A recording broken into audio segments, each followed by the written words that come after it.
알람이 울리기도 전에 혹은 알람 소리에 겨우 눈을 떴을 때 온몸을 짓누르는 그 무거운 느낌을 아실 겁니다. 마치 밤새 잠을 잔 것이 아니라 무거운 짐을 지고 산을 오른 것처럼 어깨는 굳어있고 눈꺼풀은 천근만근입니다.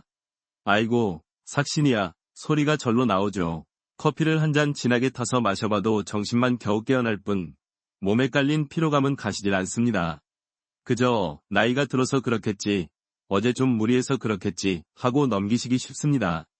하지만 60세를 넘기신 많은 분들이 경험하는 그 지독한 아침 피로감은 단순히 노화 때문만은 아닐 수 있습니다. 오히려 우리 몸에서 가장 중요한 화학 공장, 바로 간이 보내는 절박한 신호일 수 있다는 사실을 아는 분은 많지 않습니다. 이 영상이 도움이 되셨다면 구독과 좋아요 눌러주세요. 작은 실천이 건강을 바꿀 수 있습니다. 우리는 간을 그저 술 마실 때만 걱정하면 되는 장기라고 오해하지만 사실 간은 1.5kg에 달하는 거대한 장기이자 500가지가 넘는 일을 묵묵히 해내는 침묵의 일꾼입니다. 오늘 우리는 왜 그토록 많은 분들이 아침마다 피로에 시달리는지, 그리고 그 원인이 왜 간과 연결되는지 깊이 있게 들여다볼 것입니다. 여러분, 간성 피로라는 말을 들어보셨습니까? 우리가 흔히 느끼는 피로와는 조금 다릅니다. 일반적인 피로는 하룻밤 푹 자고 나면 회복되지만 간성 피로는 자고 일어나도 전혀 개운하지가 않고 오히려 아침에 가장 심한 것이 특징입니다. 왜 그럴까요? 간은 우리 몸의 에너지 관리 센터입니다. 우리가 섭취한 영양소를 글리코겐이라는 에너지원으로 저장했다가 몸이 필요할 때마다 꺼내서 공급하는 역할을 합니다. 그런데 간에 지방이 끼거나 지방간, 염증이 생기면 간염, 이 에너지 창고가 제 기능을 못하게 됩니다. 밤새 우리 몸을 회복시키기 위해 에너지를 공급해야 할 간이 자기 자신을 치유하느라 에너지를 다 써버리거나 혹은 창고 문이 고장나 에너지를 꺼내주지 못하는 것입니다. 그러니 아침에 일어났을 때 우리 몸은 에너지가 바닥난 상태로 하루를 시작하게 되는 것이죠. 제가 진료실에서 만났던 70대 초반의 한 남성 환자분이 생각납니다. 그분은 평생 술, 담배도 멀리하시고 꽤 규칙적으로 생활하셨는데도 아침마다 너무 피곤해서 하루를 시작하는 것이 두렵다고 하셨습니다. 원장님, 나이가 드니 아침잠도 없어지고 잠을 자도 잔 것 같지가 않아 라고 하소연하셨죠. 여러 검사를 해보았지만 혈압이나 당뇨 수치는 괜찮았습니다. 하지만 혈액 검사에서 간 수치, AST, ALT가 정상 범위보다 조금 높게 나왔습니다. 비알코올성 지방간이었습니다. 술을 안 드셔도 나이가 들면서 탄수화물 대사 능력이 떨어지고 남은 당분이 지방으로 바뀌어 간에 쌓인 것이죠. 많은 분들이 이 지점을 놓치십니다. 나는 술도 안 마시는데 간이 왜 나빠져? 라고 생각하시죠. 하지만 60세 이후의 간 건강은 술이 아니라 오히려 우리가 매일 먹는 밥, 빵, 면 같은 정제 탄수화물과 과일 속, 과당에 의해 더 크게 위협받습니다. 이것이 바로 80%가 모르는 간 해독의 첫 번째 비밀입니다. 간은 알코올만 해독하는 것이 아니라 우리가 섭취하는 모든 음식물, 심지어 과도한 당분까지도 독소로 인식하고 처리해야 합니다. 물론 아침 피로의 원인이 간 하나뿐이라고 말하는 것은 아닙니다. 수면의 질, 스트레스 호르몬, 근감소증 등 다양한 원인이 복합적으로 작용합니다. 학계에서도 간성 피로의 정확한 메커니즘에 대해서는 여전히 연구가 진행 중입니다. 어떤 학자들은 간 기능 저하로 인한 암모니아 수치 증가가 뇌에 영향을 미쳐 피로를 유발한다고 주장하고, 또 다른 학자들은 간의 염증 반응이 만들어내는 염증성 사이토카인이 전신 무력감을 일으킨다고 설명합니다. 어느 쪽이든 분명한 것은 간이 건강하지 않으면 우리 몸의 에너지 시스템 전체가 흔들린다는 사실입니다. 여러분의 아침은 어떻습니까? 그저 나이타드로 돌리기엔 그 피로감이 너무 무겁고 오래가지 않습니까? 만약 그렇다면 오늘부터는 여러분의 간에 조금 더 귀를 기울여 보셔야 합니다. 간은 쉽게 아프다고 소리치지 않습니다. 대신 이렇게 아침마다 우리 몸을 무겁게 누르는 방식으로 신호를 보내는 것입니다. 그래서 간을 침묵의 장기라고 부르는 것입니다. 우리 몸속에서 가장 크고 가장 많은 일을 하면서도 웬만큼 아파서는 절대 신호를 보내지 않습니다. 위는 조금만 잘못 먹어도 쓰리고 아프다고 소리를 지르고, 심장은 조금만 뛰어도 쿵쾅거리며 자신의 존재를 알리는데 간은 참 미련할 정도로 조용합니다. 왜 그럴까요? 간이라는 장기 자체에는 통증을 느끼는 신경세포가 거의 없기 때문입니다. 간을 둘러싼 얇은 막, 글리슨 캡슐, 에만신경이 분포되어 있죠. 그래서 간에 지방이 절반쯤 쌓이고 간이 딱딱하게 굳어가는 섬유화 초기 단계에도 우리는 통증을 전혀 느끼지 못합니다. 간이 퉁퉁 부어올라 그 겉껍질 막을 잡아당기기 시작할 때, 즉 상태가 아주 심각해졌을 때가 되어서야 비로소 오른쪽 윗배가 뻐근하다, 답답하다는 느낌을 받게 되는 것이죠. 저는 이 간이 꼭 우리네 옛날 부모님들, 특히 어머님들을 닮았다고 생각합니다. 자식들 다 먹이고 입히느라 당신 손발은 다 트고 속은 다 썩어 문드러져도 괜찮다, 괜찮다 하시다가 정말 쓰러지기 직전에야 나 좀 아픈 것 같다 고 조용히 말씀하시는 모습 말입니다. 간이 꼭 그렇습니다. 70%가 망가질 때까지도 묵묵히 버팁니다. 하지만 간이 정말 아무런 신호도 보내지 않는 것은 아닙니다. 통증이라는 큰 소리를 내지 않을 뿐 아주 미세하고 사소한 속삭임을 계속해서 보냅니다. 우리가 그걸 무시하고 지나칠 뿐이죠. 그 첫 번째 신호가 바로 피부와 소화입니다. 혹시 최근 들어 별다른 이유 없이 피부가 가렵지는 않으신가요? 특히 밤에 더 심해지는 가려움증 말입니다. 많은 분들이 나이 들어서 건조해서 그런가 보다 하고 보습제만 바르시는데 이것이 간 기능 저하의 신호일 수 있습니다. 간이 담즙, 쓸개즙을 제대로 처리하지 못하면 이 담즙산염이라는 성분이 혈액을 타고 돌다가 피부 밑에 쌓여 신경 말단을 자극합니다. 그래서 참기 힘든 가려움증이 생기는 것이죠. 또 눈의 흰자위나 피부가 노랗게 변하는 황달은 이미 많이 아시지만 그 전 단계로 얼굴빛이 왠지 모르게 칙칙하고 어두워지는 것도 신호입니다. 간이 해독을 못하니 혈액이 탁해지고 그게 안색으로 드러나는 것이죠. 소화는 어떻습니까? 예전엔 안 그랬는데 조금만 기름진 음식을 먹으면 속이 더부룩하고 소화가 안 돼 라고 말씀하시는 분들이 많습니다. 이것 역시 간이 지방을 분해하는 담즙을 충분히 그리고 원활하게 만들어내지 못하기 때문에 생기는 증상입니다. 위장약만 드실 게 아니라 혹시 내 간이 힘들어하나? 하고 의심해 보셔야 합니다. 제가 만났던 한 60대 후반의 여성 환자분은 몇 달째 소화불량과 복부 팽만감으로 동네 의원에서 위장약만 타서 드시고 계셨습니다. 그런데 그분은 소화불량과 함께 멍이 잘 든다고 하셨습니다. 살짝 부딪히기만 해도 시퍼렇게 C자 모양으로 멍이 든다는 겁니다. 저는 그 말을 듣고 바로 간 기능 검사를 했습니다. 아니나 다를까 간 수치가 정상보다 3배 이상 높았고 혈액 응고인자 수치도 떨어져 있었습니다. 간은 우리 몸에 응고인자를 만드는 공장인데 간이 나빠지니 피를 멈추게 하는 성분들을 못 만들어서 멍이 쉽게 들었던 것입니다. 그분은 위가 아니라 간 때문이었는데 엉뚱한 다리만 긁고 계셨던 거죠. 이처럼 간이 보내는 신호는 아주 사소하고 다른 질환과 혼동되기 쉽습니다. 멍이 잘 드는 것, 잇몸에서 피가 자주 나는 것, 소변색이 유난히 진해지거나 황갈색, 반대로 대변색이 하얗게 빠지는 것, 회백색 변, 심지어 입에서 퀴퀴한 냄새, 간성 구취, 간하는 것까지. 이 모든 것이 간이 나 좀 살려달라 고 속삭이는 소리입니다. 물론 의학계에서도 이런 증상들이 왜, 그리고 정확히 어떤 메커니즘으로 나타나는지에 대해 100% 다 밝혀내지는 못했습니다.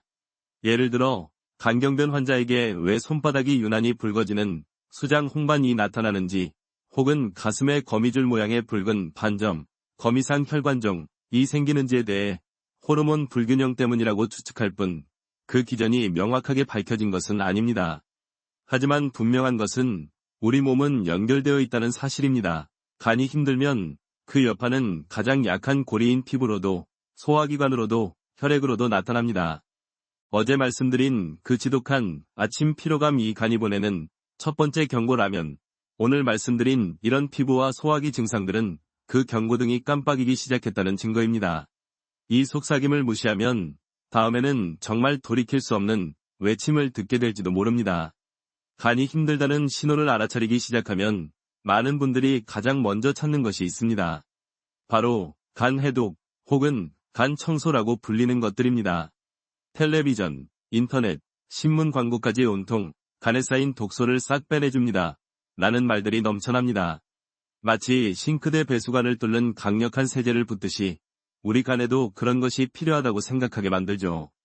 하지만 오늘 저는 여러분이 가진 간 해독에 대한 가장 큰 오해를 풀어드려야겠습니다.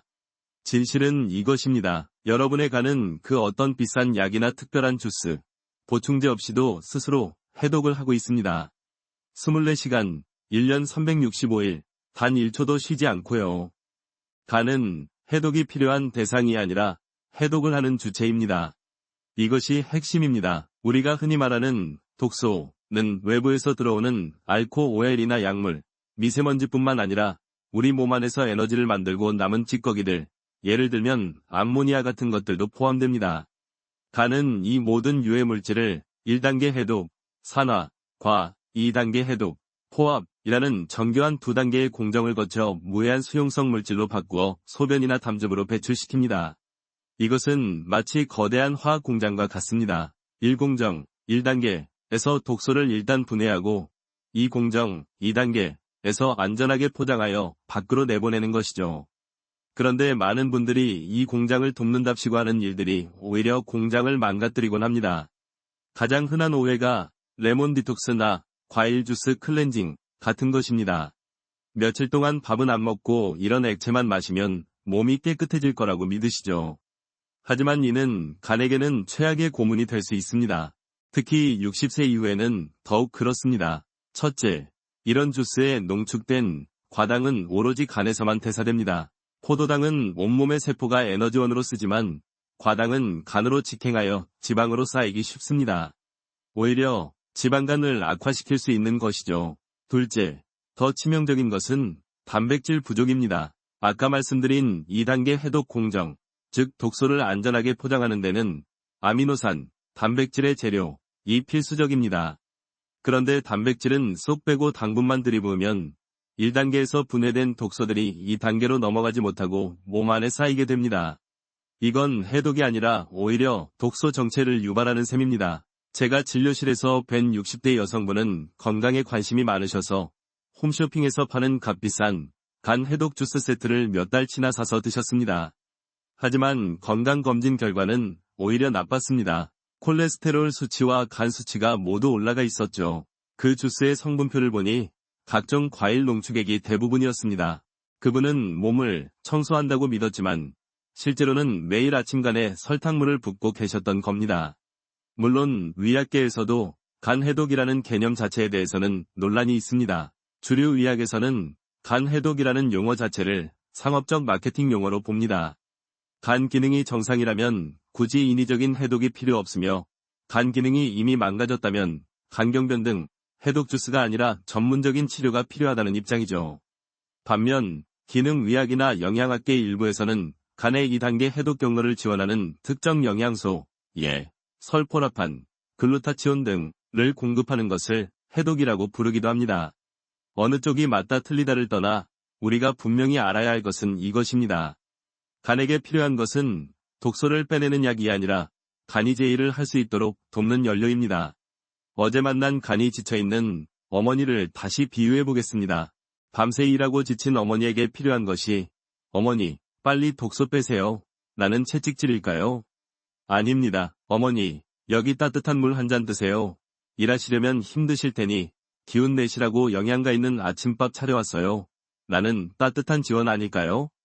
우리가 간에게 해줘야 할 진정한 해독은 바로 그런 것입니다. 간이 밤새 처리하느라 지쳤을 독소들을 부드럽게 씻어내주고 아침에 다시 활기차게 일할 수 있도록 가장 좋은 연료를 공급해주는 것.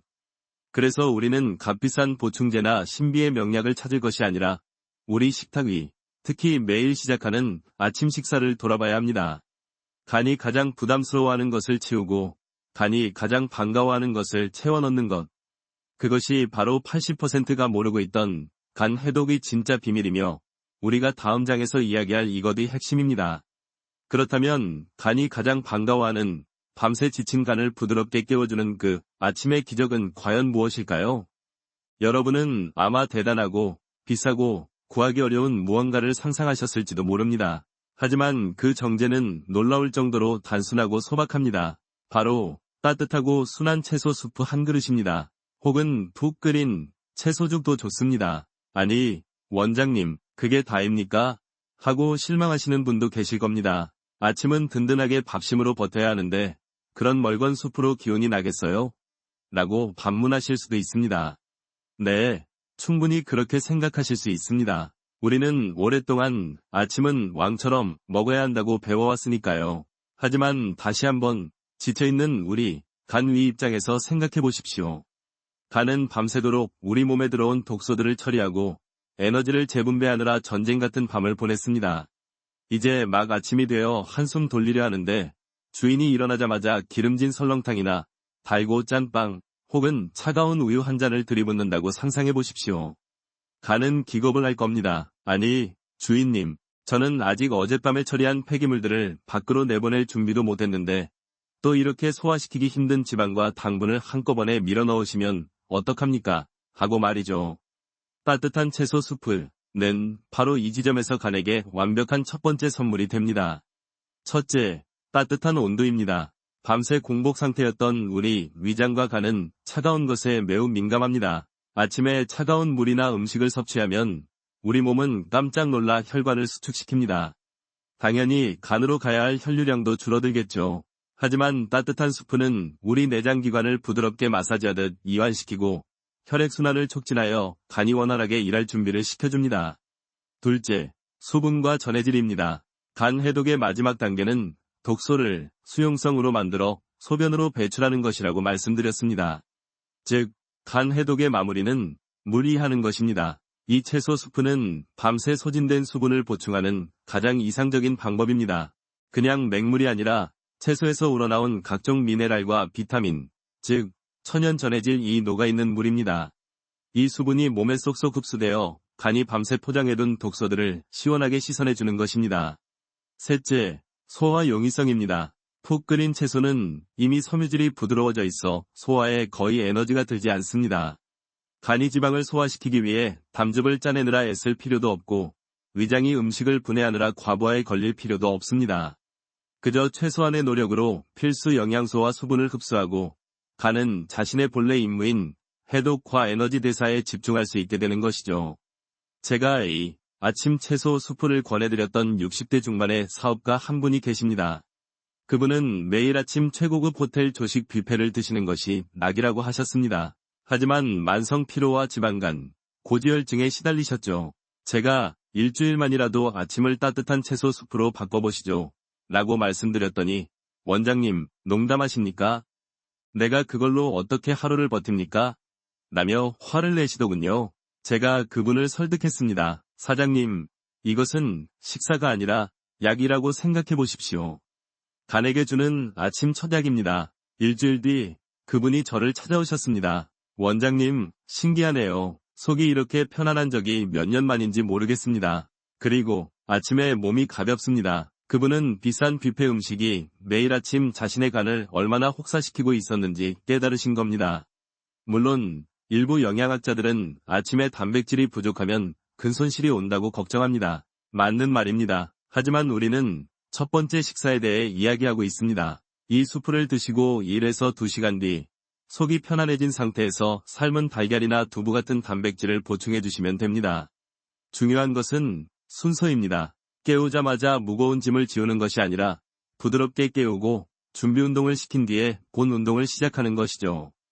이것이 바로 80%가 넘는 분들이 몰랐던 비밀입니다. 간 해독의 열쇠는 무언가를 더하는 것이 아니라 오히려 덜어내는 것에 있기 때문입니다. 특히 아침 첫 식사에서 간의 부담을 덜어주는 것, 이 따뜻한 채소 수프 한 그릇이 여러분의 간을 살리는 기적이 될 수 있습니다. 원장님, 따뜻한 채소 수프가 간을 깨운다는 말씀은 알겠습니다. 하지만 그게 구체적으로 어떤 원리로 간에 작용한다는 것입니까? 아주 좋은 질문입니다. 그저 속이 편해서 좋다는 감성적인 이야기가 아닙니다. 여기에는 아주 명확하고 과학적인 원리가 숨어 있습니다. 이 원리를 이해하시면 왜 하필 아침이고 왜 하필 채소 수프인지 무릎을 탁 치시게 될 겁니다. 아까 제가 간을 화학공장에 비유했던 것을 기억하시죠? 이 공장은 1단계 해독과 2단계 해독이라는 두 개의 핵심 라인을 가지고 있습니다. 1단계 해독은 산화 과정입니다. 우리 몸에 들어온 지용성 독소, 기름에 녹는 독소를 일단 분해하는 과정이죠. 문제는 이 과정에서 독성이 더 강한 중간 대사산물, 즉 활성산소라는 찌꺼기가 나온다는 것입니다. 마치 큰 쓰레기를 부수었더니 더 날카롭고 위험한 파편들이 튀는 것과 같습니다. 이제 2단계 해독이 중요해집니다. 이 과정은 포함이라고 부릅니다. 1단계에서 나온 그 날카로운 독소 파편들에 글루타치온, 황, 아미노산 같은 물질들을 찰싹 갖다 붙여서 독성을 없애고 물에 잘 녹는 수용성으로 만들어버립니다. 이렇게 안전하게 포장된 독소들은 비로소 소변이나 담즙을 통해 몸 밖으로 배출될 수 있습니다. 그런데 만약 1단계 공장은 쌩쌩 돌아가는데 2단계 공장에 포장재, 글루타치온, 황 등가 부족하면 어떻게 될까요? 1단계에서 나온 날카로운 독소 파편들이 2단계로 넘어가지 못하고 공장, 간, 내부에 쌓이게 됩니다. 이 독소들이 간세포를 직접 공격하고 염증을 일으키고 간을 지치게 만듭니다.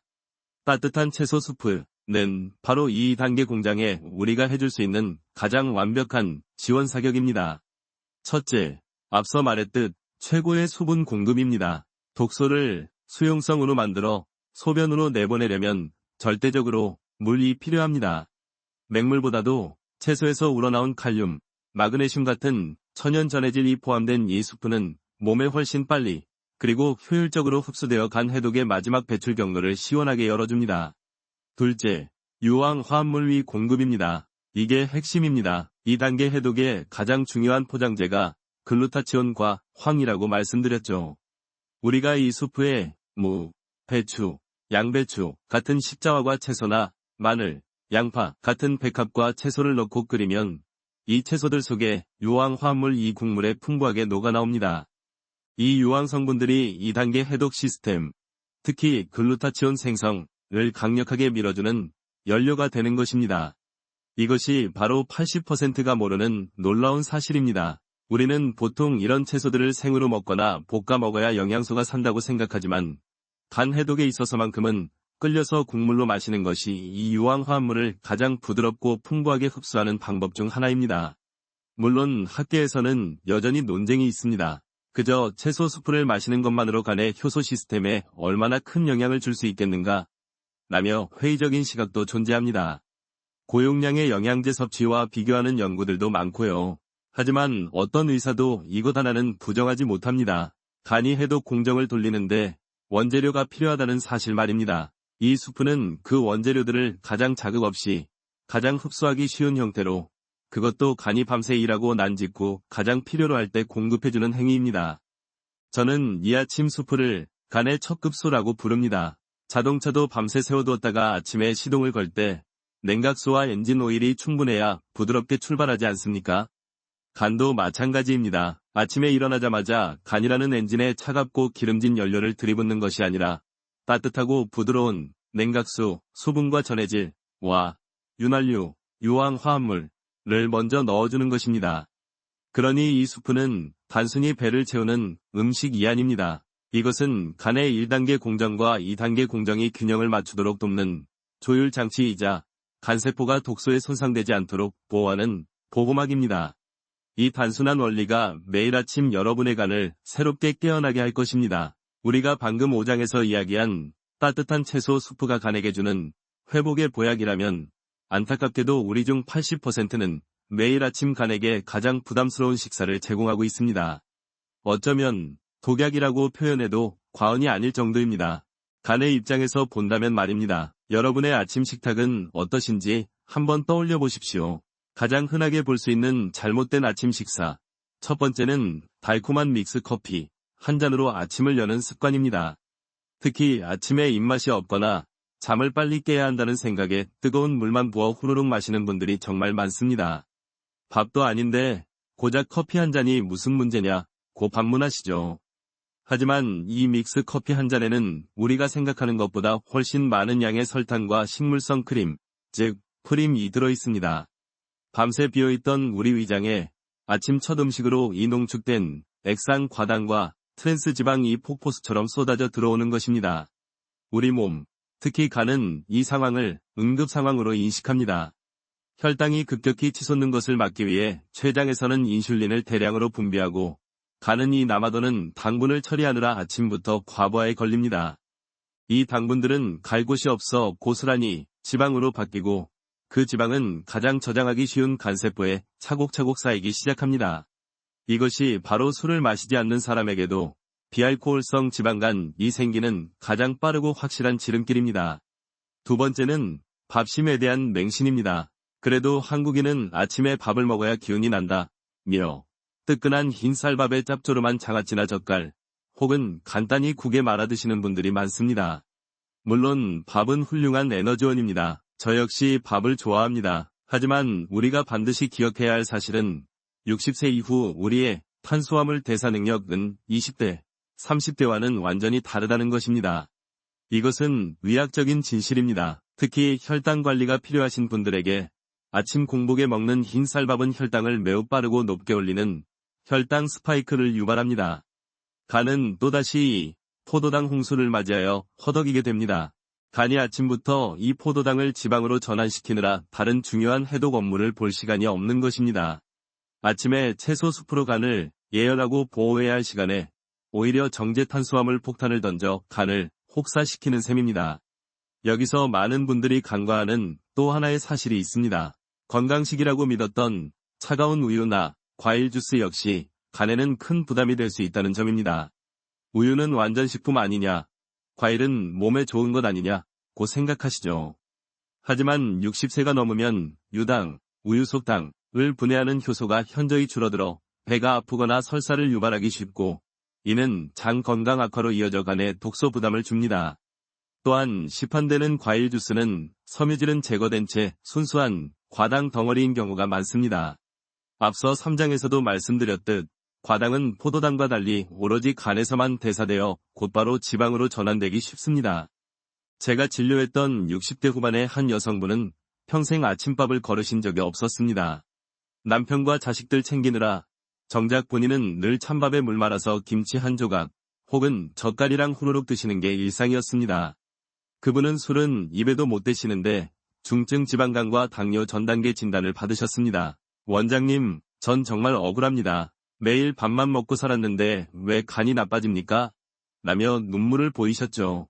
그분의 문제는 밥 그 자체가 아니라 다른 영양소 없이 정제 탄수화물만 급하게 섭취하고 여기에 높은 염분, 젓갈, 장아찌, 이 더해져 간의 해독 부담을 극도로 가중시켰던 것입니다.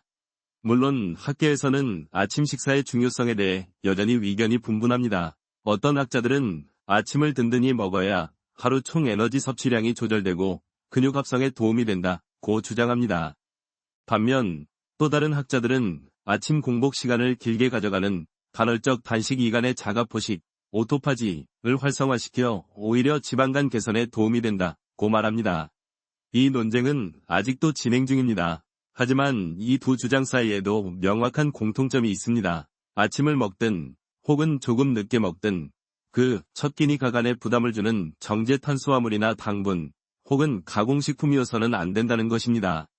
간을 쉬게 해줘야 할 아침 시간에 80%의 사람들이 잘못된 식사로 오히려 간을 공격하고 있습니다. 자, 아침에 따뜻한 채소 숲으로 지친 간을 부드럽게 달래고 깨워주었습니다. 4장, 5장 내용 복기. 이제 간이 활동할 준비가 되었습니다. 그렇다면 점심과 저녁은 어떻게 해야 할까요? 하루 종일 수프만 먹고 살 수는 없는 노릇이죠. 간이 제 기능을 활발하게 하도록, 즉 해독 공장이 잘 돌아가도록 최고의 원료를 넣어줘야 합니다. 6장에서 말씀드린 것처럼 6장 내용 복기. 80%의 사람들이 아침부터 간에 부담을 주는 잘못된 연료, 정제 탄수화물, 당분을 넣고 있다면 점심과 저녁에는 반드시 간이 사랑하는 음식들로 이를 만회하고 간을 적극적으로 도와야 합니다. 간이 사랑하는 음식이라고 해서 거창한 것이 아닙니다. 오히려 우리 주변에서 쉽게 구할 수 있는 것들입니다. 첫 번째는 짙은 잎채소입니다. 시금치, 케일, 브로콜리, 깻잎, 상추 같은 것들 말입니다. 이 짙은 녹색 채소들이 간에 좋은 이유는 크게 두 가지입니다. 하나는 항산화제가 풍부하다는 것이고 다른 하나는 엽록소 그 자체입니다. 기억하십니까? 5장에서 간의 1단계 해독 과정에서 활성산소라는 유해한 찌꺼기가 나온다고 말씀드렸습니다. 5장 내용 복기. 이 짙은 잎채소 속의 비타민C, 비타민 E, 베타카로틴 같은 항산화제들은 이 활성산소가 우리 간세포를 공격하기 전에 재빨리 중화시켜주는 소방수 역할을 합니다. 엽록소는 식물의 피라고 불리죠. 이 엽록소는 혈액 속의 독소, 특히 중금속이나 공기 중에서 흡입한 유해 물질과 결합하여 몸 밖으로 배출하는 놀라운 능력이 있습니다. 마치 강력한 자석이 쇠붙이를 끌어당기는 말입니다. 아침에 채소 수프가 간을 부드럽게 헹궈주는 역할이라면 점심과 저녁에 먹는 이 짙은 잎채소들은 간이 처리해야 할 독소의 총량을 원천적으로 줄여주는 1차 방어선이 되는 셈입니다. 두 번째는 향이 강한 채소들입니다. 바로 마늘과 양파입니다. 우리 한식에 마늘과 양파가 빠지는 곳이 거의 없다는 것은 정말 축복입니다. 5장에서 2단계 해독에 유황화합물이 필수적이라고 강조했었죠.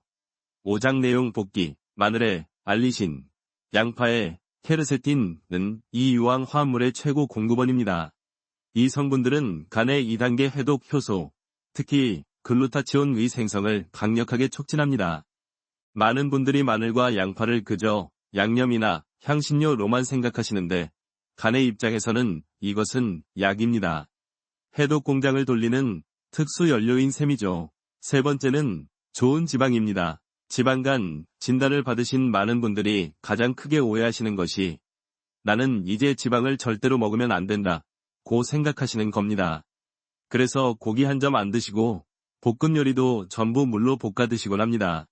하지만 이는 간 건강을 오히려 악화시킬 수 있습니다. 간에 해로운 것은 나쁜 지방, 트랜스지방, 과도한 포화지방, 이지, 좋은 지방은 오히려 간의 염증을 줄여주는 소염제 역할을 합니다.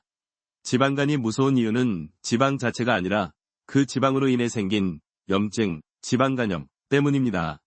좋은 지방의 왕은 단연 오메가-3입니다. 등 푸른 생선, 고등어, 꽁치, 삼치에 풍부하죠.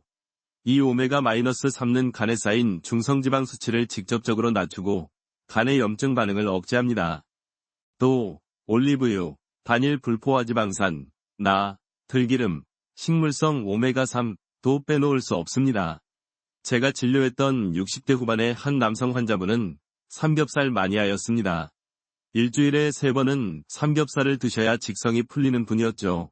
당연히 간 수치가 높고 중증 지방간이었습니다. 제가 그분께 삼겹살을 당장 끊으라고 말씀드리지 않았습니다. 그건 너무 가혹하니까요. 대신 한 가지 약속을 했습니다. 사장님, 삼겹살을 드실 때 반드시 구운 마늘과 양파, 그리고 깻잎이나 상추를 고기보다 2배 더 드십시오.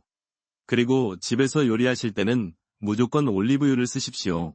그분은 반신반의하며 제 처방을 따랐습니다. 6개월 뒤 그분의 간 수치는 거의 정상에 가깝게 돌아왔습니다. 나쁜 지방을 먹었지만 그것을 해독하고 염증을 억제하는 좋은 채소와 좋은 지방을 훨씬 더 많이 섭취함으로써 간이 버틸 힘을 얻은 것입니다. 물론 학계에서는 이 채소들을 어떻게 섭취하는 것이 가장 좋은지에 대해 의견이 갈립니다. 어떤 학자들은 효소와 비타민을 위해 무조건 생으로 먹어야 한다고 주장합니다. 반면 다른 학자들은 60세 이후에는 소화 기능이 떨어져 생채소의 거친 섬유질이 오히려 장에 부담을 줄 수 있다며 살짝 찌거나 데쳐서 나물처럼 먹는 것이 흡수율을 높이고 위장에 편안하다고 말합니다. 저는 후자의 의견에 조금 더 마음이 갑니다. 우리 나이에는 아무리 좋은 것도 속이 편해야 꾸준히 먹을 수 있습니다. 점심에는 따뜻한 나물 반찬으로, 저녁에는 생선 조림이나 찜으로 간이 사랑하는 음식들을 채워주십시오. 아침에 수프가 기초공사 라면, 점심과 저녁에 이 음식들은 간이라는 집을 튼튼하게 만드는 최고급 벽돌과 기둥이 될 것입니다. 제가 하는 말들이 그저 이론처럼 뜬구름 잡는 소리처럼 들리실 수도 있습니다. 그깟 아침 수프 한 그릇이 뭘 그렇게 대단하게 바꾼다고 하고 말입니다. 4장, 5장 내용 복기. 그래서 오늘은 제가 오랫동안 진료해온 제 마음속에 깊이 남아있는 한 환자분의 이야기를 해드리려고 합니다. 이 이야기는 약이나 시술이 아닌 작은 실천이 얼마나 큰 변화를 가져올 수 있는지 보여주는 살아있는 증거입니다. 그분은 72세의 남성분이셨습니다. 평생을 성실하게 일하시고 자식들 다 출가시킨 뒤 이제 좀 쉬시나 했는데 건강검진에서 중등도 지방간과 당뇨병 전 단계라는 원치 않는 훈장을 2개나 받으셨습니다. 그분은 술을 한 방울도 못 드시는 분이었습니다. 그래서 더 억울해하셨죠. 6장 내용 복기. 원장님, 나는 술도 안 먹는데 왜 지방간입니까? 억울해서 못 살겠습니다. 그분의 식습관을 자세히 들여다보니 문제는 바로 아침이었습니다. 아침에 입맛이 없다는 이유로 매일 아침을 달달한 믹스커피 2잔과 카스텔라 빵 한 조각으로 해결하고 계셨습니다. 6장에서 말씀드린 간에게는 최악인 설탕과 지방폭탄을 매일 아침 공복에 붓고 계셨던 겁니다. 6장 내용 복기. 저는 그분께 다른 약을 처방해드리기 전에 딱 한 가지만 부탁드렸습니다. 사장님, 3개월만 저 믿고 딱 한 가지만 바꿔보시죠. 아침에 드시는 그 믹스 커피와 빵 대신 제가 알려드리는 따뜻한 채소 수프 한 그릇을 드십시오. 4장 내용 복기. 이것은 식사가 아니라 사장님 간에 주는 아침 약이라고 생각하십시오. 그분의 표정은 이 양반이 지금 나랑 장난하나 하는 표정이었습니다. 아니, 원장님, 약을 주셔야지. 무슨 애들 이유식 같은 수프를. 그걸로 당뇨랑 지방간이 낫는답니까? 저는 그분을 진심으로 설득했습니다. 사장님, 간은 스스로 회복하는 힘이 있습니다. 우리는 그저 간이 회복할 시간과 기회를 주면 됩니다. 지금 사장님은 매일 아침 간이 밤새 해독한 찌꺼기를 내보내기도 전에 새로운 설탕 찌꺼기를 쏟아붓고 계십니다. 그러니 간이 지쳐서 파업을 선언한 겁니다. 이 수프는 간을 달래서 다시 일하게 만드는 응원과 같은 겁니다. 그분은 반신반의하며 속는 셈 치고 한번 해보겠다고 하셨습니다. 그리고 정확히 3개월 뒤 그분이 검사 결과지를 들고 제 진료실로 들어오셨습니다. 이번에는 표정이 완전히 달랐습니다. 원장님, 이게 정말 제 검사 결과가 맞습니까? 그분의 혈액 검사지는 놀라웠습니다. 180까지 치솟았던 공복 혈당은 110으로 안정되었고 정상치의 3배를 웃돌았던 간 수치, AST, ALT는 거의 정상 범위 안으로 들어와 있었습니다. 초음파 검사에서도 중등도였던 지방간이 경미한 수준으로 확연히 호전되었습니다. 그분은 제 손을 잡으시며 원장님, 고맙습니다. 아침에 속이 편안해진 것만으로도 살 것 같았는데 숫자가 이렇게 바뀌니 꿈만 같습니다. 라고 말씀하셨습니다. 여러분, 이것이 기적일까요? 아닙니다. 이것은 생물학이고 과학입니다. 그분의 간이 회복된 것은 그 수프 자체에 어떤 신비한 약효가 있어서라기보다 최악의 습관을 최선의 습관으로 대체했기 때문입니다. 물론 위약계에서는 지방간 치료에 대해 접근 방식이 조금씩 다릅니다. 어떤 의사들은 초기부터 적극적으로 약물, 당뇨약인 메트포르민이나 고지혈증약 스타틴을 처방하는 것을 선호합니다. 그것이 환자의 수능도를 높이고 합병증을 빨리 예방하는 길이라고 믿기 때문이죠. 그것도 틀린 말은 아닙니다. 하지만 저는 특히 우리 60세 이상 환자분들에게는 약에 의존하기 전에 반드시 생활습관 교정이라는 강력한 무기를 먼저 사용할 기회를 드려야 한다고 믿습니다. 간은 우리 몸에서 유일하게 70%가 손상되어도 재생되는 놀라운 장기입니다. 이 회복력을 믿고 간이 싫어하는 것, 설탕, 트랜스지방을 멈추고 간이 필요로 하는 것, 수분, 미네랄, 항산화제를 공급해 주었을 때 5장, 7장 내용 복기, 간은 반드시 보답합니다. 이 환자분의 사례는 제게 의사로서의 초심을 다시 한번 일깨워 주었습니다. 비싼 약이나 복잡한 시술이 아니라 환자의 일상에 귀 기울이고 그들의 가장 작은 습관 하나를 바로잡아주는 것이 때로는 그 어떤 명약보다 강력하다는 사실 말입니다. 우리는 지금까지 간 건강을 위해 무엇을 먹어야 하는지 4장, 7장 내용 복기, 그리고 무엇을 먹지 말아야 하는지 6장 내용 복기에 대해 집중적으로 이야기 나눴습니다. 하지만 간 건강을 완성하는 마지막 조각은 놀랍게도 여러분의 감정입니다. 원장님, 먹는 것도 아니고 웬 감정 이야기입니까?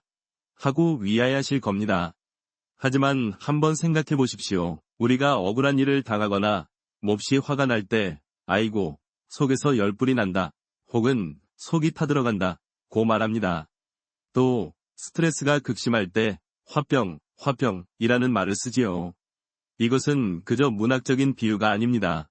특히 우리 동양의학에서는 수천 년 전부터 간은 분노, 노를 주관한다고 보았습니다.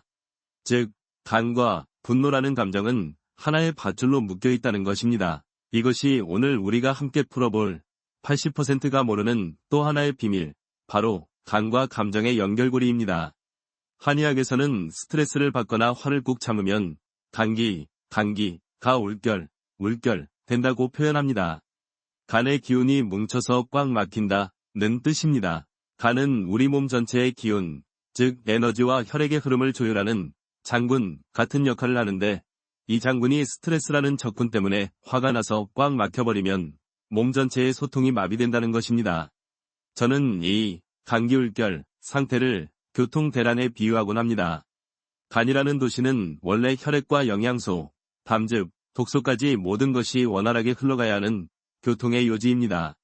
그런데 분노와 스트레스라는 감정이 이 도시의 모든 신호등을 고장내버린 겁니다. 신호등이 고장나니 어떻게 되겠습니까? 담즙이 제때 분비되지 못해 소화불량이 생기고 이장 내용 복기, 혈액이 정체되어 손발이 차가워지거나 저리며 해독되어야 할 독소들이 빠져나가지 못하고 간에 쌓이게 됩니다.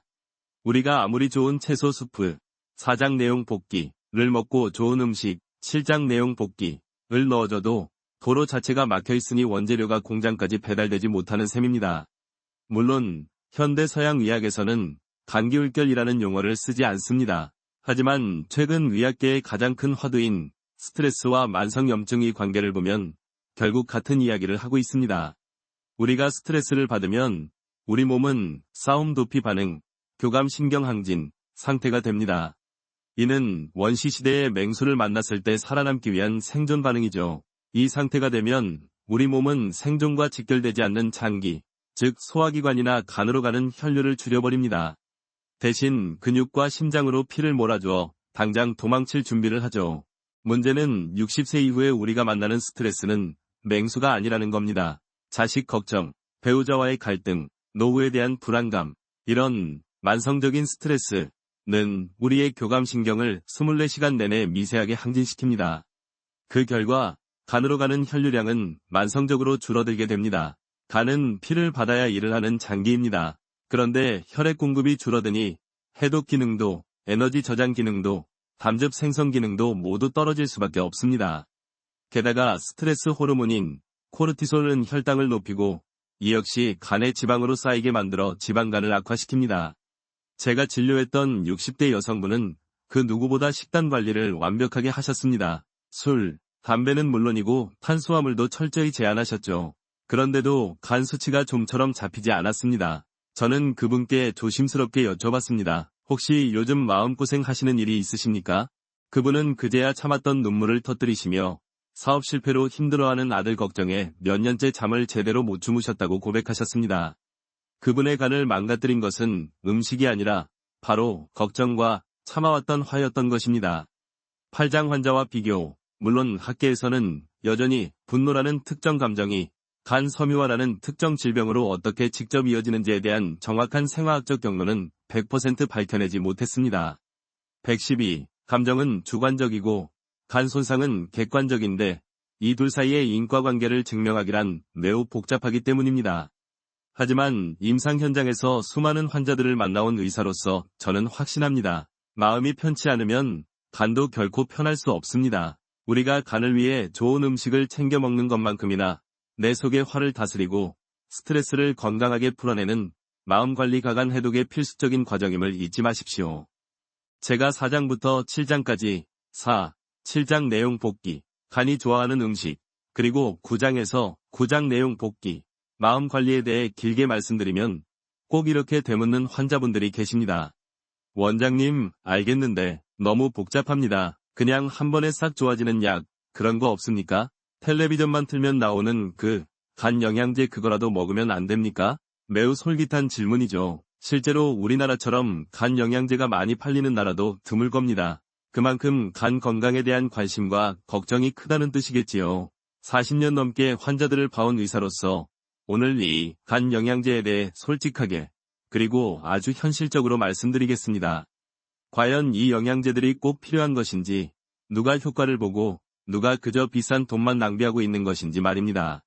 시중의 간 영양제는 성분이 매우 다양하지만 가장 유명하고 연구가 많이 된 성분은 단연, 밀크시슬, 소개, 실리마린일 것입니다. 아마 한 번쯤은 다 들어보셨을 겁니다. 이 실리마린 성분은 강력한 항산화제입니다. 5장에서 1단계 해독 과정에서 활성산소라는 찌꺼기가 나온다고 말씀드렸죠.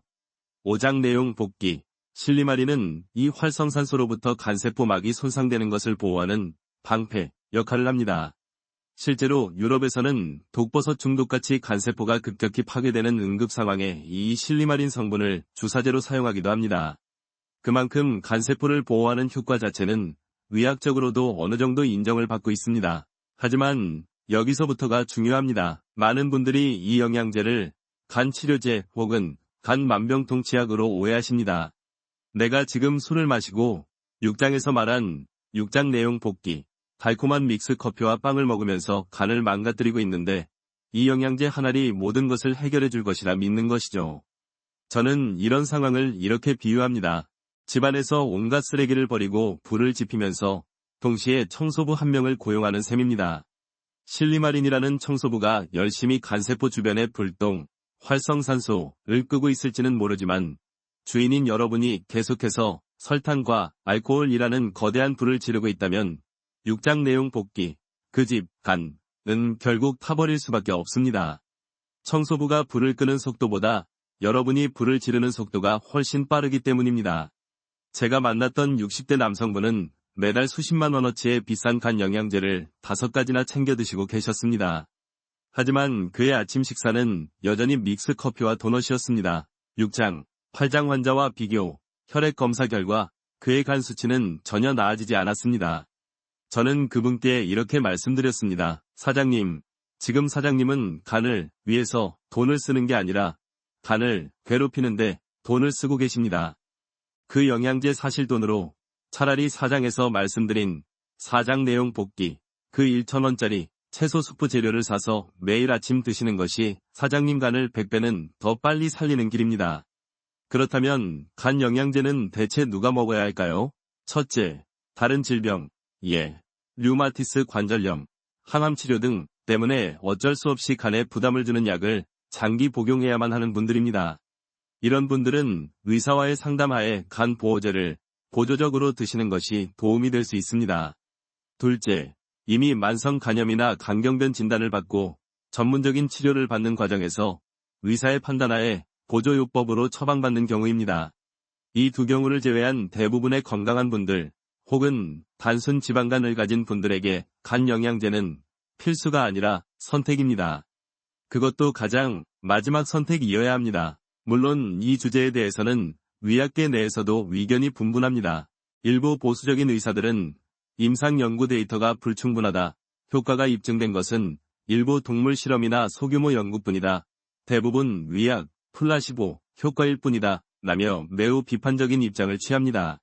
반면 기능의학이나 영양학을 연구하는 의사들은 세포 단위에서는 분명히 항염증, 항산화 효과가 증명되었다. 환자에게 큰 위험이 없다면 식단 조절과 함께 보조적으로 사용하는 것이 회복의 시너지를 낼 수 있다. 고 주장합니다. 저의 입장은 명확합니다. 영양제는 말 그대로 보충제입니다. 주식이 될 수 없습니다. 7장 내용 볶기, 간이라는 집이 무너지고 있는데 지방간, 염증, 비싼 페인트칠, 영양제부터 할 것이 아니라 썩어버린 기둥, 식습관을 바꾸고 무너진 벽, 생활습관부터 다시 세우는 것이 순서입니다. 기둥과 벽을 튼튼하게 다 세우고 난 뒤에도 4, 6, 7, 9장 실천 후 여전히 부족함을 느낀다면 그때 가서 페인트칠을 고민해도 늦지 않습니다. 부디 여러분의 소중한 돈을 간을 망치는 습관을 유지하기 위한 면제분을 사는데 낭비하지 마시길 바랍니다. 우리는 지금까지 간을 살리기 위해 많은 것들을 이야기했습니다. 아침에 무엇을 먹어야 하는지, 4장 내용 볶기, 무엇을 피해야 하는지, 6장 내용 볶기, 점심 저녁은 어떻게 구성해야 하는지, 7장 내용 볶기, 심지어 우리의 감정이 간에 어떤 영향을 미치는지, 9장 내용 볶기도 살펴봤습니다. 비싼 영양제, 10장 내용 볶기, 보다 중요한 것이 이런 일상의 습관이라고 거듭 강조드렸습니다. 그런데 이 모든 것을 실천하면서도 우리가 놓치기 쉬운 마지막 한 가지가 있습니다. 바로 움직임입니다. 제가 운동이라고 말하지 않고 굳이 움직임이라고 말씀드리는 이유가 있습니다. 60세가 넘으신 분들께 간을 위해 운동하세요 라고 말씀드리면 열의 9은 한숨부터 내쉬십니다. 아이고 원장님, 이 나이에 무슨 운동입니까? 무릎 아파서 걷기도 힘든데. 2장, 6장 무릎 통증 관련 내용 볶기, 맞습니다. 등산을 하고 헬스장에서 무거운 기구를 드는 것만이 운동은 아닙니다. 오늘 제가 알려드릴 간을 위한 가장 단순한 습관은 여러분이 지금 앉아 계신 의자에서 혹은 잠자리에서 막 일어났을 때 단 5분만 투자하면 되는 아주 간단한 스트레칭입니다. 스트레칭이 간이랑 무슨 상관이 있습니까? 라고 위하하실 겁니다. 엄청난 상관이 있습니다. 간은 우리 몸의 피 저장고입니다. 우리 몸 전체 혈액의 4분의 1가량이 평소에 간에 머물러 있습니다. 간은 이 피를 받아들여 그 안에 독소를 걸러내고 해독, 영양분을 저장합니다. 즉, 간 기능의 핵심은 원활한 혈액순환입니다. 그런데 우리가 나이가 들고 근육이 줄고 하루 종일 앉아있는 시간이 길어지면 어떻게 될까요? 우리 몸의 혈액순환, 특히 복부 깊숙한 곳의 혈류는 정체되기 쉽습니다. 간에 신선한 피가 들어가야 하는데 이미 독소를 머금은 피가 빠져나가지 못하고 고여있는 것이죠. 저는 이 상태를 더러운 물에 젖은 수건에 비유합니다. 수건이 더러운 물을 잔뜩 머금고 있으면 아무리 깨끗한 물을 부어봤자 헛일입니다. 일단 수건을 꽉 쥐어짜서 더러운 물을 빼내야 비로소 깨끗한 물이 스며들 공간이 생깁니다. 우리의 간도 마찬가지입니다. 간에 고여있는 정체된 피를 쥐어짜 주어야 신선하고 깨끗한 동맥혈이 들어와 해독작용을 활발하게 할 수 있습니다. 제가 지금 알려드릴 5분 스트레칭이 바로 이 쥐어짜기 역할을 합니다. 아주 간단하니 저를 따라 해보십시오. 의자에 편안하게 허리를 펴고 앉습니다. 혹은 서서 하셔도 좋습니다. 오른손을 들어 천천히 귀 옆으로 뻗습니다. 숨을 들이마시고 내쉬는 숨에 천천히 왼쪽으로 상체를 기울입니다. 이때 엉덩이가 의자에서 떨어지면 안 됩니다. 중요한 것은 오른쪽 옆구리와 갈비뼈 사이사이가 활짝 늘어나는 느낌입니다. 그 상태로 15초간 편안하게 호흡합니다. 억지로 많이 내려갈 필요 없습니다. 아, 시원하다는 느낌이면 충분합니다. 천천히 제자리로 돌아오고 팔을 내립니다. 반대쪽도 똑같이 해줍니다. 이렇게 5번만 반복해 보십시오. 이게 전부입니다. 이 단순한 동작이 어떻게 간을 도울까요? 우리의 간은 오른쪽 갈비뼈 바로 아래에 위치해 있습니다. 우리가 이렇게 오른쪽 옆구리를 쭉 늘려줄 때 우리는 간을 둘러싸고 있는 흉곽과 횡격막을 직접적으로 스트레칭하는 것입니다. 이것은 간에 대한 부드러운 마사지이자 기계적인 자극입니다. 이렇게 간 주변의 공간을 늘려주면 간으로 들어가는 간문맥과 간에서 나가는 간정맥 위 혈류가 촉진됩니다. 앞서 말한 수건 쥐어짜기가 일어나는 것이죠. 물론 일부 운동 생리학자들은 이런 정적인 스트레칭만으로는 간의 혈류량에 유의미한 변화를 주기 어렵다. 결국 걷기 같은 유산소 운동을 통해 심박수를 높여야 전체 혈류량이 증가한다. 고 주장하기도 합니다. 네, 맞는 말입니다. 하지만 저는 40년 넘게 환자들을 보면서 깨달은 것이 있습니다. 완벽한 운동보다 매일 하는 움직임 200배 낫다는 것입니다. 무릎이 아파 10분도 못 걷는 분에게 매일 1시간씩 걸으세요. 라고 말하는 것은 처방이 아니라 좌절감을 드리는 것입니다. 하지만 이 옆구리 스트레칭은 어떻습니까? 아침에 눈을 떠서 혹은 4장에서 말씀드린 4장 내용 복기, 따뜻한 채소 수프 한 잔을 마시고 나서 TV 뉴스를 보면서도 할 수 있습니다. 통증도 없고 돈도 들지 않습니다. 제가 이 방법을 권해드렸던 70대 초반의 여성 환자분이 계셨습니다. 만성 피로감과 함께 늘 오른쪽 윗배가 묵직하다는 느낌, 이장 증상 복기를 달고 사셨죠. 그분은 이 스트레칭을 매일 아침 저녁으로 5분씩 하셨습니다. 2달 뒤 그분이 말씀하시길, 원장님, 간 수치가 바뀌었는지는 모르겠지만 평생 나를 짓누르던 그 묵직한 돌덩이 하나가 사라진 기분입니다. 그 가벼워진 느낌, 그것이 바로 간의 혈액순환이 다시 돌기 시작했다는 증거입니다. 이 가장 단순한 습관이 여러분의 간을 깨우는 또 하나의 강력한 열쇠가 될 것입니다. 오늘 우리는 간이라는 묵묵한 일꾼에 대해 참 많은 이야기를 나누었습니다. 아침마다 우리를 짓누르던 그 지독한 피로감에서 시작해서 일장 내용 복기, 간이 보내는 작은 속삭임들을 알아차리는 법을 배웠습니다. 2장 내용 복기. 우리는 간 해독이라는 말의 진짜 의미를 깨달았습니다. 3장 내용 복기. 그것은 비싼 약이나 특별한 비법이 아니라 매일 아침 간에게 주는 따뜻한 채소 수프 한 그릇에 옮기라는 것으로. 4장, 5장 내용 복기. 우리는 80%의 사람들이 어떻게 잘못된 아침 식사로 간을 혹사시키고 있는지. 6장 내용 복기. 그리고 점심과 저녁에는 어떤 음식으로 간을 보듬어야 하는지 7장 내용 복기 알게 되었습니다. 한 환자분의 놀라운 회복 이야기, 8장 내용 복기를 통해 희망을 보았고, 간 건강이 우리의 감정, 9장 내용 복기과 얼마나 깊이 연결되어 있는지도 깨달았습니다.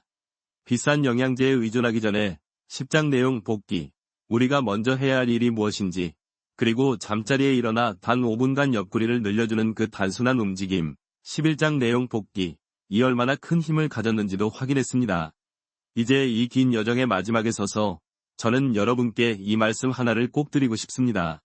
여러분의 간은 회복될 수 있습니다. 지금 여러분의 간 수치가 조금 높게 나왔다고 해서 혹은 지방간이라는 진단을 받았다고 해서 너무 절망하거나 좌절하지 마십시오. 간은 우리 몸에서 가장 너그럽고 가장 강인하며 가장 놀라운 재생의 힘을 가진 장기입니다. 간은 여러분이 포기하지 않는 한 결코 먼저 여러분을 포기하지 않습니다. 오늘 우리가 나눈 이야기들은 어쩌면 너무 사소하게 들릴지도 모릅니다. 아침에 마시던 믹스 커피를 따뜻한 수프로 바꾸는 그 작은 변화, 자기 전에 5분간 조용히 옆구리를 늘려주는 그 작은 수고, 화가 치밀어 오를 때 잠시 숨을 고르는 그 작은 여유. 하지만 태산은 작은 흙더미가 모여 이루어지고 강물은 작은 샘물이 모여 시작되는 법입니다. 우리의 건강도 마찬가지입니다. 단 한 번이 거창한 시술이나 비싼 약이 아니라 오늘부터 시작하는 이 사소하고 꾸준한 실천들이 모여 여러분의 간을 다시 살려낼 것입니다. 여러분의 몸은 지난 60년, 70년간 쉼없이 여러분을 위해 일해왔습니다. 이제는 여러분이 그 몸에게, 특히 묵묵히 모든 것을 감내해온 간에게 따뜻한 위로와 휴식을 선물해 주실 차례입니다. 지금 시작하시면 내년 이맘때는 전혀 다른 삶이 펼쳐질 수 있습니다. 오늘이 그 첫걸음입니다.